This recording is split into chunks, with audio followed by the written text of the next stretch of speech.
Hello, this is Positive Vibes Enterprise. I'm Tom Goodwin. This is Michelle Ronquillo. Hi, everybody. And the subject today is disconnection, connection. Yes. And a lot of times in our society, we're not very connected with each other.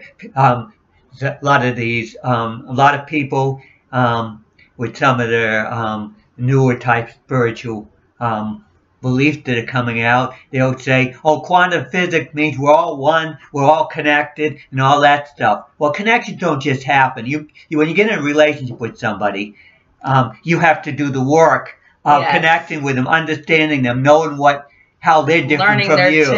In other words, learning the individual differences, learning all the details. In other words, understanding people takes a lot of work. And in connection, you say, oh, you just love everybody. Well, you can't just use the word love, and that's just an emotion. Dogs love other dogs. We love dogs and all that, but that's not a meaningful relationship on the human level. Right. I mean, that's what people always say. Dogs are the best. But the dogs show love. Why? Because love helps them survive. Right. It's a very simple survival method that works very well for them, and they do very well with human beings. Actually, I know some humans that act that way as well. But I think that it's important to know that in connections, you need healthy connections that don't disconnect you from the connections you have, the connections of self, the connections of dignity, self-pride. It's the important connections that count. The connections that connect you with reality, that make you more effective in the real world. Not the ones that disconnect you from reality and because when you connect with reality, then you connect with your abilities to do something productive in this world. That's right. But you can connect with other people in a non-productive, delusionary way that has nothing to do with adding any value to this world and making the world healthier, making yourself healthier. I mean, it's very easy to get into different drugs or whatever that make you feel connected with others, but basically you're disconnected from reality because the drugs are going to make you unhealthy. They're going to not going to help you to be a more productive individual. They're going to work against you. They're going to break down barriers, but the barriers they're breaking down are the structures you need in order to be constructive in this world. Exactly, and not be in a state of escapism because life gets hard. Life is tough.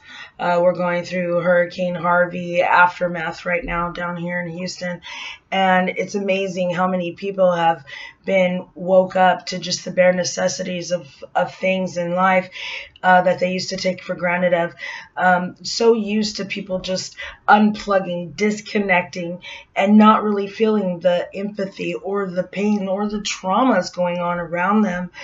So that's really a good example of connection, disconnection. Well, when reality hits you and it hits you hard, you can face it. And if you're healthy enough, you can face it. If you're trained well enough, it's not going to get the better of you. But if you're not able to handle things like that, you can have trauma. And what you need is to face that trauma and heal it so that you can get healthier and more connected. But a lot of people will end up, this will be a trauma that's going to put them into all kinds of drug problems in the future because they won't be able to face it. It's just another trauma to add to their desire to escape from reality. Right. And then also in our last video, we mentioned that how people get into a place of comfortability, their arrogance comes out, they forget what they just went through, and then go back to the normalcy of the arrogance, not really being grateful and humble for what just happened, what they went through. Don't get me wrong, because a lot of times when things happen that are trauma, it shakes people's foundations. They wake up and they go into a spiritual understanding for themselves, wanting to get the help of healing those traumas that were inflicted in them. But the one thing that's important that Tom always talks about as well, if you aren't physically strong enough, how are you going to handle the traumas and chaos in the spiritual sense that you're trying to change? You're trying not to feed people that are black holes. You're trying to put your energies into people that will give it back to you. Those are the connection forces. And those are the connections you need in a hurricane. Yes. When reality hits you heavy. In Hurricane Harvey, that's reality. And that's reality hitting people a lot heavier. And that's when you're going to tell who are the people that make valuable connections. Yes. And who can make things happen in this world. And who are the people who are going to run and hide and aren't going to be very valuable. That's going to overwhelm, and they're going to be moaning and groaning rather than doing things about it. In other words, you want to be geared towards action. You want to be functional. And when you lose functionality, then you lose your ability to connect with people. And that's what drugs do. They take away your functionality. Yes, exactly. And if you do some kind of meditation that is, with the wrong kind of ideology, and isn't a kind that connects you with reality, the same thing can happen. You can lose functionality. You can lose ability to be able to contribute to this world in a really meaningful and constructive way. And the reality is that you disconnect from what is the needed improvement of self-empowerment. And trauma, when you face trauma, a heavier dose of reality, you can either say, oh, I'm not doing this well with this. I need to improve a lot spiritually. I need to up my game so I can handle things like that. But a lot of people, they don't want to have to improve. They want to stay put with the beliefs and things that they have inside of them that aren't serving them well, rather than develop better spiritual theories and ways of looking at things so they can connect with reality more straightforwardly. Everything that I deal with when it comes to my theories is geared towards connecting with reality stronger. Right. And that's the way spirituality should be. It shouldn't be something where they create some kind of fantasy that's very appealing. It's like a drug. It's pleasant. It's enjoyable, but it doesn't make you healthier. Yeah. It doesn't make you more capable of doing things that are productive. It doesn't help you to deal with the serious problems of the world. But it makes you feel good. And that's what we don't need. We don't need this kind of escapist type spirituality that doesn't help you to function better in the real world. And doesn't make the real world, the world we're in right now, counts the most over everything else. And that's the most important part about understanding disconnections, is that it takes you away from the connections of yourself and what is needed in the world. And the connections that count the most, the connections that are the most valuable. Connections. That make a difference in this world, because you can evolve the world into a better, stronger place where new theories coming out, new people having ideas that will evolve and go somewhere. Because the connections that are real, that make a difference in the world, are the connections that hold up and can make the oneness in this world. You're not going to create oneness in this world if you can't solve the problems in this world. Exactly. If you don't have a realistic kind of connection, can you really cooperate? I mean, it's nice to have some kind of romance where it's pleasurable and it has all kinds of fantasy. People love that. But the kind of romances that last, the ones that have the real good connections, are the ones that function really well. That's right. Good communication, good stability, and also that the law of give and receive. You have to give and receive, not give, receive once in a while. It's give and receive, give and receive. It's an equal balance. Then someone's not taking your energies away from you. You are literally enhancing other people with your energies and overflowing yourself in self-empowerment. And I do a lot, the type of meditation I do, it puts me in a real low energy state. I've been walking all around during Hurricane Harvey's aftermath, and while it's still going on, except for when it was out there, except for the night of the extreme heavy rain, and that would have been crazy to go on there. But most of the time I've been out there. And I put myself in these low-energy walking states, which I know other people can't do because they haven't developed the techniques that I've developed over decades and decades of training. Yeah, take a look at the videos about low energies. And the thing is, you can't go in a low-energy state if you're hanging on to beliefs that are a burden to carry. If you have reality-based theories, they don't have any burden because they interface with reality just so well. And reality, when you don't have to delusions like or craziness, like when you have when you're afraid of spiders or things that are rational that you have no reason to be afraid of because they're not going to bite you at the moment. What I mean is if you're going to act in a crazy way over things that really aren't reality based, you're not going to do well in a crisis. When you get in low energy, you get reality-based things, so you're going to only react when it's real, when it's really real. And therefore, you can go in a low energy state and feel really safe because don't have all these bugaboos or whatever you call them that are going to mess you up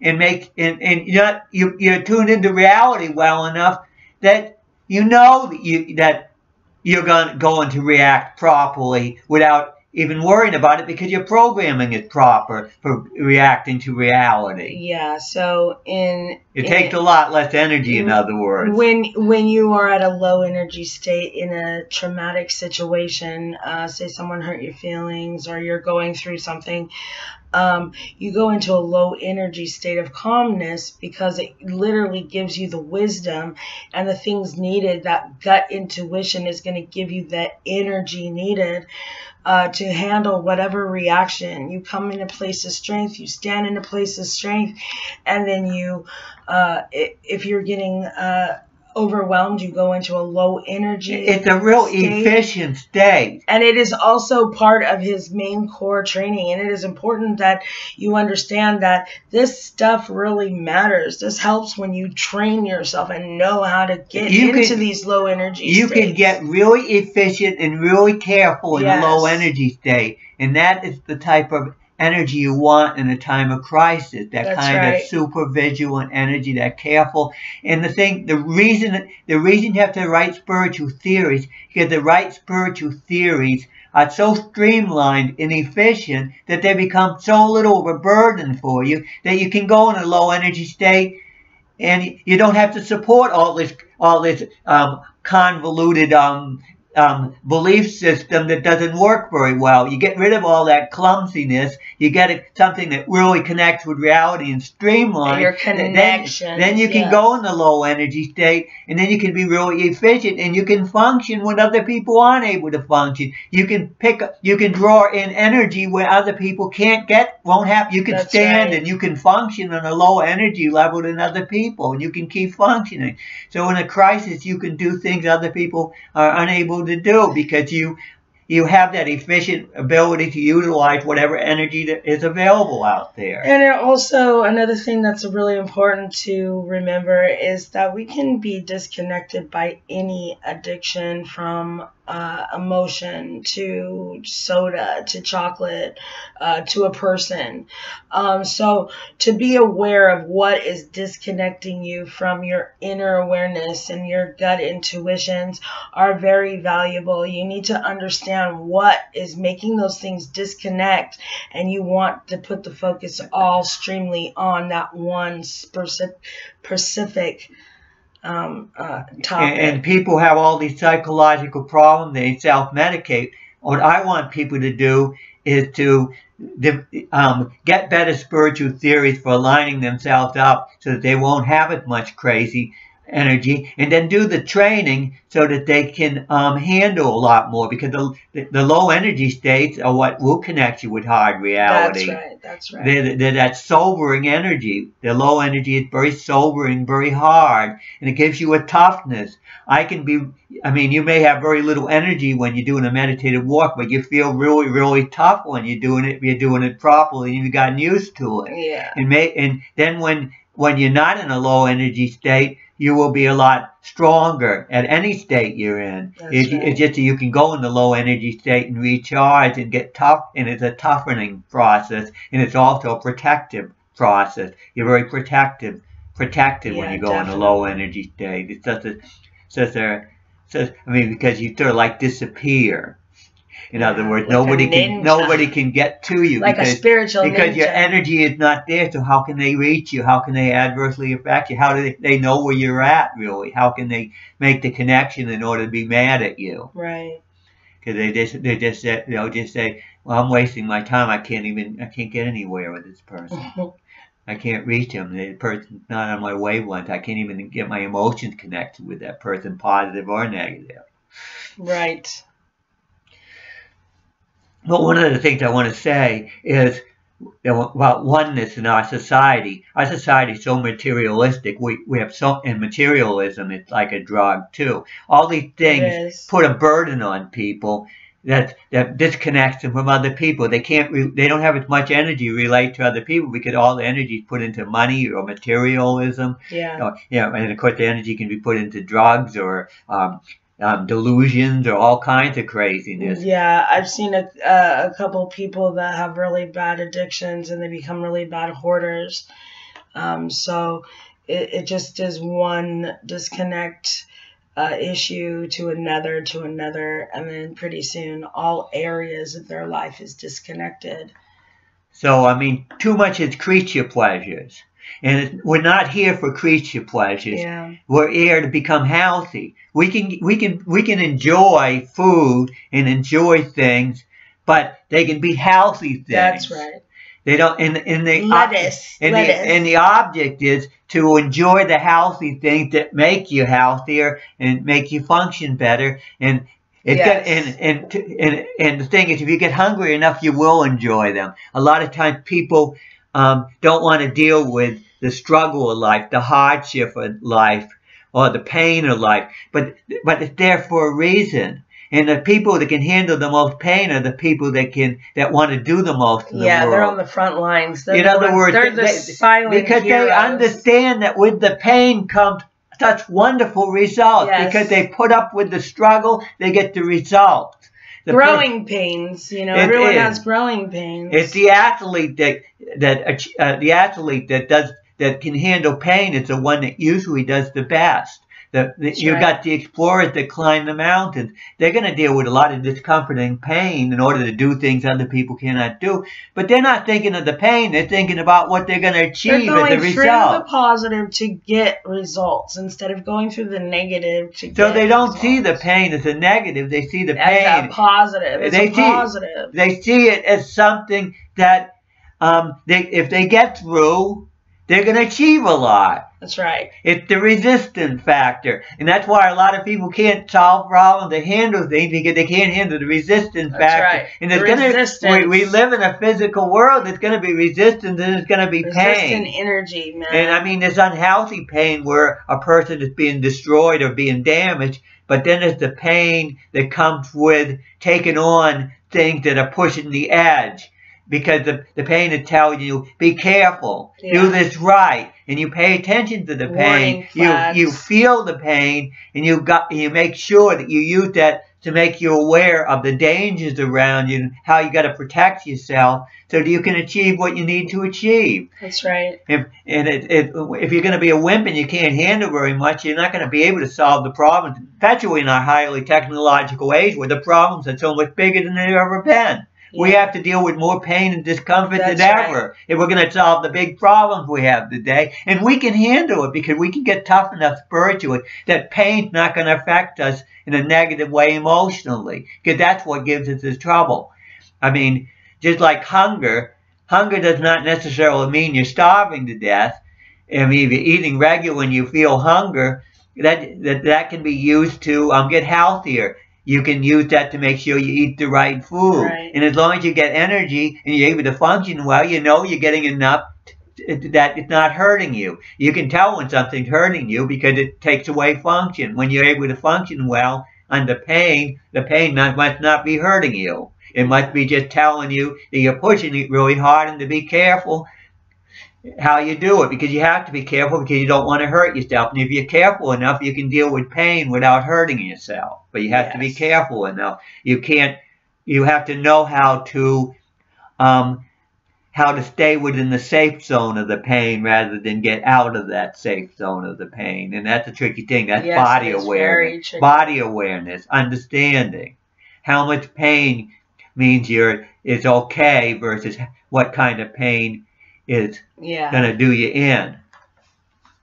And and one of the things you don't want pain all the time. Pain is just something that you have to deal with as part of the learning process. And you're going to have to deal with it. And if you're doing a really arduous exercise like I do, it'll be painful when you're doing it, but the pain will be an all-over type painful feeling rather than just in one place. And when you have it all over, it usually means that you're just really tired. Well, when you're exercising and feel that you're getting the adrenaline, you're actually, it is said that, you know, when you have stress or trauma, it's good to exercise, you know, and get that. Because the shock pain usually means you got to watch out for it because it's likely to injure you. Yeah. But an all-over pain tells you that you're dealing with discomfort because you're pushing it extremely hard. Yeah. And then you just have to, you know, you have to gradually get used to more and more.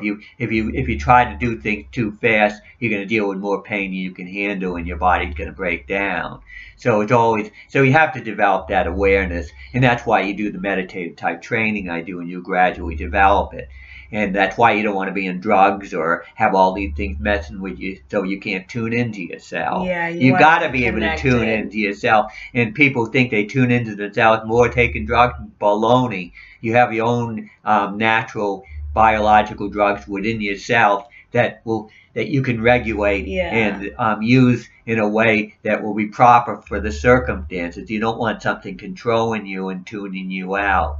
And that's what a lot of people get mistaken because they want to take shortcuts. And of course, with modern medicine, depending so heavily on drugs all the time and doing it too much. I mean, drugs have a purpose for people that are sick, but they don't. But when they make it sort of like a permanent thing, or they are shortcuts, so they don't have. Yeah, or very dangerous to come off of. You can't just go cold turkey. You have to wean off of these drugs. So the connections.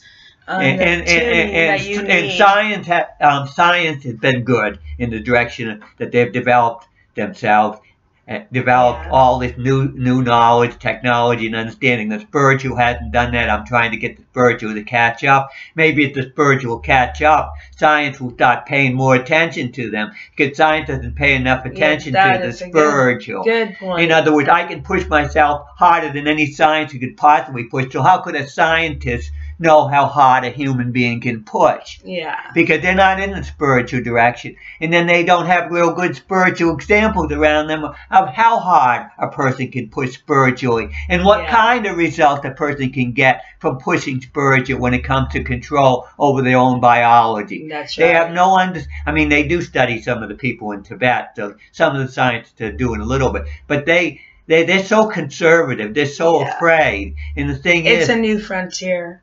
And the thing is, that's why the spiritual and science have to get together. Science has to value the spiritual more, and the spiritual has to make itself more valuable and stop being in the dark age and start developing new spiritual theories rather than being stuck on beliefs. I mean, if science says, I believe this and I'm stuck on it, I'm locked into it, where would science go? Science doesn't have that attitude. But the spiritual is still stuck in that primitive attitude that says, you know, just, you know, accept these beliefs forever. Don't question them and don't try to develop better spiritual theories. Just take things as beliefs and hang on to them and hold on with everything you got.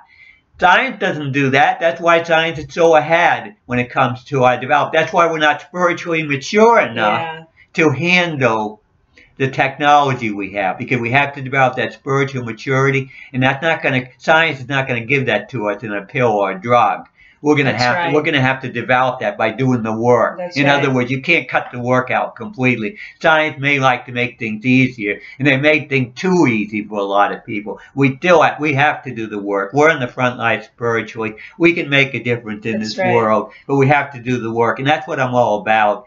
And I want to have more people join me in my effort. Yes. I want them to see a different perspective. I want the people that can handle an awful lot, can put up with an awful lot, to start going out there and making a difference in this world and encouraging other people to do that too. We need, and that's what we need. We need that connection. That's what we're all about. We need more connection within ourselves. We'll get stronger spiritually. We'll have more connections within ourselves that are good connection, not delusional connection, but realistic connection. And we need that in the outside world. Because if we get more connections in the world, meaning we're able to connect with more people in a deeper, more meaningful way and cooperate with them better, the world will get stronger. Yeah. So connections will make us stronger, make the world stronger, provided they are reality-based connections, Yes. not delusional type connections that end up messing things up.